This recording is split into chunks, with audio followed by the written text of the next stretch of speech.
अस्सलाम वालेकुम व्यूअर्स। आज मैं आपके लिए बहुत ही मज़ेदार चटनी की रेसिपी लेके आई हूँ। इसको किस तरह से हम सेव करेंगे, ये वो चटनी है जिसको बारबेक्यू का नाम भी दिया जाता है, बारबेक्यू चटनी का नाम।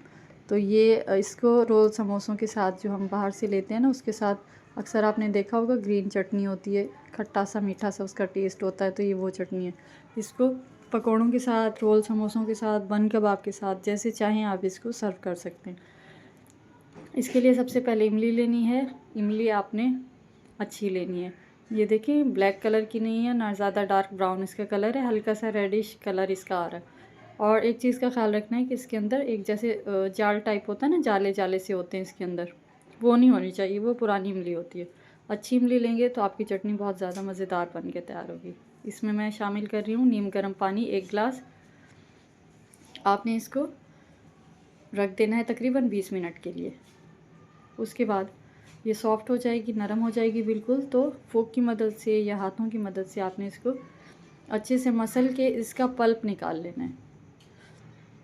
उसके बाद इसको छान लेंगे। जब अच्छे से इसमें मिक्स हो जाएगा इसका पल्प, तो छान लीजिएगा और गुठलियाँ इसकी अलग कर लीजिएगा। इसको आप आराम से सेव कर सकते हैं 1 महीने के लिए। और किस तरह इसको हम ऐसी चीज़ इसमें शामिल करेंगे जो प्रिजर्वेटिव का काम भी करेगी और उससे फ्लेवर भी अच्छा आएगा और थिकनेस भी होगी। तो एक ब्लेंडिंग जार के अंदर मैं डाल रही हूँ इमली का पल्प। ये आपने इस तरह से शामिल कर देना है। और 1 गड्डी लिया है मैंने धनिया, इसको काट लिया बिल्कुल मोटी वाली, जो ऊपर से हिस्सा होता है ना उसके, वो आपने काट लेना है। और पुदीने की इस तरह से पत्तियाँ ले लेनी है। धनिया आपने साबुत लेना है और पुदीने की पत्तियाँ ले लेनी है, ये 1-1 गड्डी है। तो आपने ये शामिल कर देना है इस ब्लेंडिंग जार के अंदर। अगर आप जूसर ब्लेंडर का जो जग होता है उसके अंदर भी आप इसको डाल के पीस सकते हैं। सारा इसके अंदर शामिल कर देंगे। और मैं साथ इसके डाल रही हूँ 6 से 7 हरी मिर्चें। ये बिल्कुल नॉर्मल होगी, ना बहुत ज़्यादा स्पाइसी होगी ना लाइट होगी। अगर आपको ज़्यादा स्पाइसी खाना है तो आप फिर 2 से 3 हरी मिर्चें और डाल दीजिएगा। मैं बारीक वाली डाल रही हूँ, तो बहुत ज़्यादा ये भी स्पाइसी होती है। 6 से 7 जवे लहसुन के शामिल कर देंगे इसके अंदर। और इसके बाद मैंने इसमें शामिल किया है ज़ीरा। आधा चाय का चमचा आपने इसके अंदर ज़ीरा डाल देना है। और इसमें शामिल करेंगे हम नमक। नमक अपने टेस्ट के हिसाब से डालिएगा, लेकिन नमक के साथ ही इसका फ्लेवर आएगा, आपने इस चीज़ का ख्याल रखना है।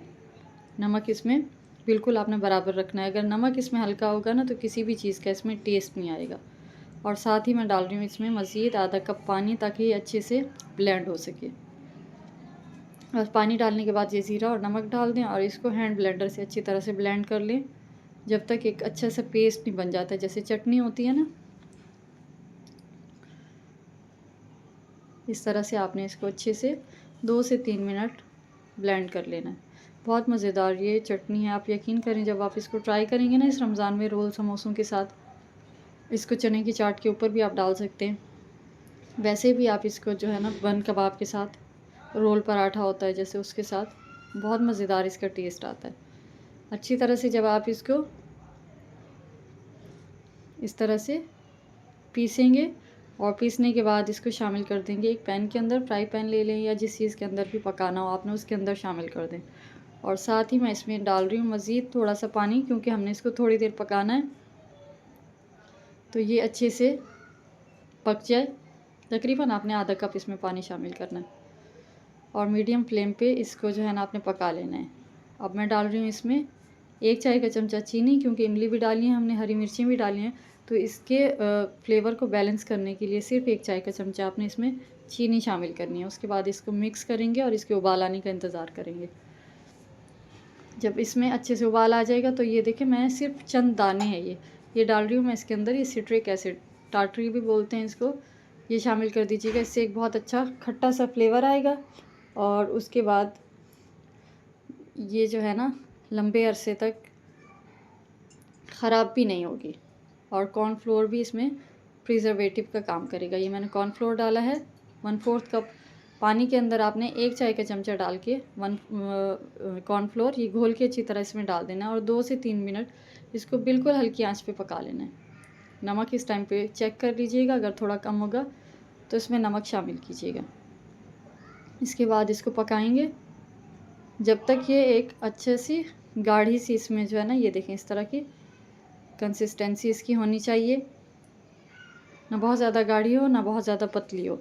उसके बाद इसका फ्लेम ऑफ करके आपने इसको ठंडा कर लेना है और उसके बाद इसको आपने जब ये बिल्कुल ठंडा हो जाएगा, ठंडा होने के बाद इसको हम किसी भी बरनी के अंदर जो गीली ना हो, बस आपने उसमें डालना है और इसको सेव कर देना है लंबे अरसे तक। लाजमी इसको ट्राई कीजिएगा और मुझे फ़ीडबैक दीजिएगा। मिलते हैं नेक्स्ट रेसिपी में, जब तक के लिए अल्लाह हाफ़िज़।